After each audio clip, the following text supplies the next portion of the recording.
7 ngôi làng giàu nhất Việt Nam, nhà giàu Dubai còn phải nể.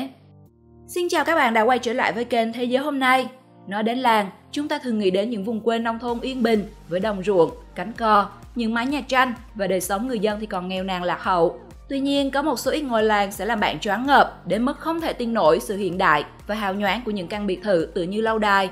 Đó vốn là những làng nghèo trước đây, nhưng nhờ sự nhạy bén với thời cuộc và chăm chỉ làm ăn của người dân, những ngôi làng này đã trở nên giàu có và được mệnh danh là làng tỷ phú ở Việt Nam. Vậy những ngôi làng này nằm ở đâu? Vì sao người dân lại giàu đến vậy?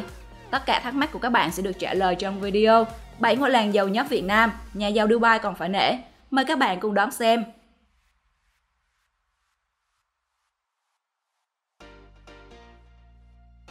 Bảy ngôi làng giàu nhất Việt Nam, nhà giàu Dubai còn phải nể. Làng tỷ phú Đồng Nát, Diễn Tháp, Diễn Châu, Nghệ An. Đến xã Diễn Tháp, Diễn Châu, Nghệ An, nếu bạn nhìn thấy hình ảnh người dân đi một chiếc xe đạp ca tàng với ít đôi nhựa và nồi niêu chất lông côm đằng sau, bạn đừng nghĩ họ nghèo nhé, bởi ít ai biết được dân xã Diễn Tháp lại là những người chuyên giàu ngầm.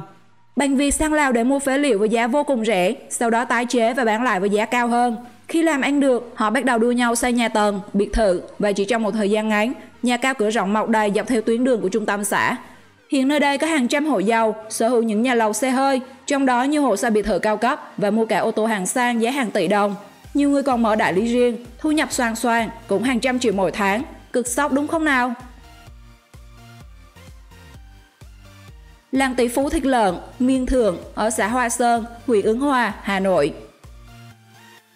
Nếu bạn nghĩ buôn bán vàng hay bất động sản thì mới có thể trở nên giàu có, thế thì bạn có thể tham khảo thêm cách trở thành tỷ phú khá ấn tượng của người dân làng Miên Thượng ở xã Hoa Sơn, huyện Ứng Hòa, Hà Nội.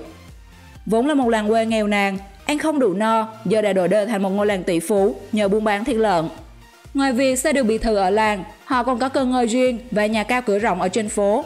Những tòa biệt thự hoành tráng nằm liền kề nhau của những ông chủ bà chủ kinh doanh thịt lợn bé nhất cũng ngót nghét 1 tỷ đồng, nhiều nhất có khi lên đến gần chục tỷ.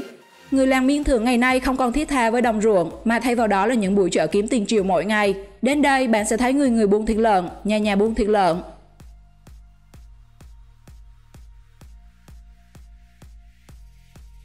Làng xuất ngoại, Đô Thành, huyện Yên Thành, Nghệ An. Những năm cuối thập niên 80 đầu 90, người dân xã Đô Thành bắt đầu đi xuất khẩu lao động sang các nước Đức, Ba Lan, Anh, Australia để tìm kiếm cơ hội làm ăn. Ban đầu toàn xã cũng chỉ có vài người, về sau thấy làm ăn được, họ về kéo anh em, họ hàng cùng xuất ngoại. Cứ thế, lượng người đi Tây ngày một tăng lên. Sau một thời gian cật lực làm việc nơi xứ người, các lao động đem số tiền kiếm được về trang trải cuộc sống cho gia đình, mua sắm đồ dùng, xây dựng nhà cửa khang trang. Những ngôi nhà cao tầng bắt đầu mọc lên ngày một nhiều. Hiện xã Đô Thành có trên 300 tỷ phú, khoảng 2.000 ngôi nhà từ 2 đến 4 tầng, trên 200 xe ô tô các loại.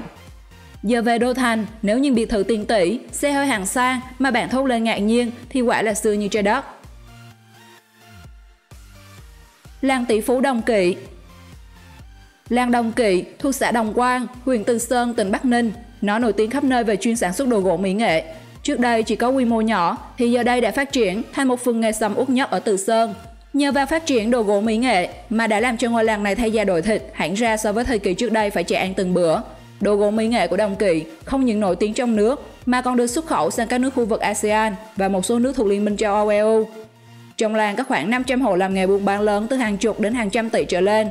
Ăn nên làm ra nên những ngôi nhà cao tầng, biệt thự cũng mọc lên như nấm và Đồng Kỵ trở thành ngôi làng nổi danh bậc nhất vùng đồng bằng Bắc Bộ về độ giàu có của mình.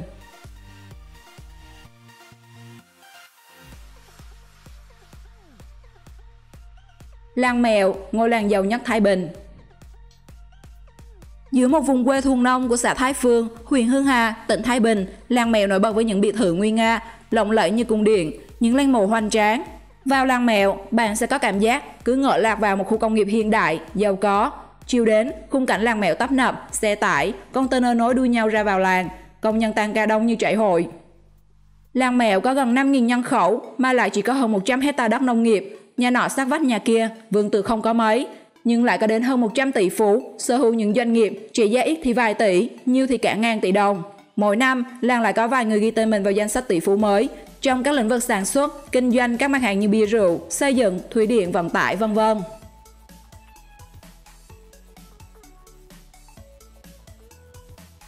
Làng Vàng Tránh. Người dân ở đây không phải buôn bán bạch kim đâu nhé các bạn. Nếu lần đầu đến Vĩnh Thịnh, huyện Vĩnh Tường, Vĩnh Phúc, hẳn bạn sẽ có đôi phần ngạc nhiên, bởi chỉ thấy ở nơi đây là những cánh đồng cỏ rộng bạt ngàn và cỏ được trồng để nuôi bò sữa. Hiện nay toàn Vĩnh Thịnh có khoảng 1.200 hộ dân tham gia nuôi bò sữa, với tổng đàn bò lên đến 9.000 con.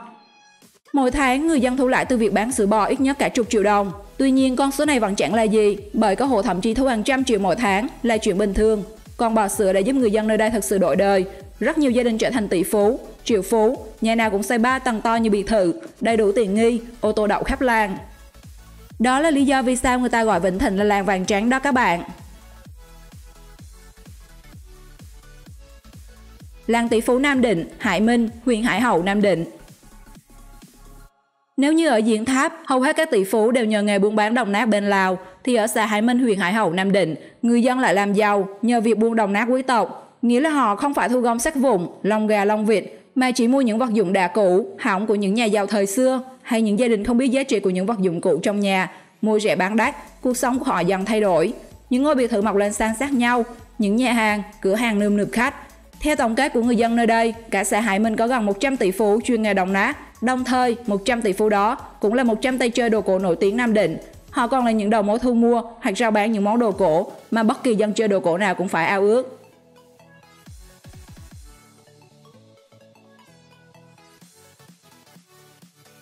Bạn còn biết thêm ngôi làng tỷ phú nào ở Việt Nam thì hãy comment bên dưới để mọi người cùng tham khảo nhé.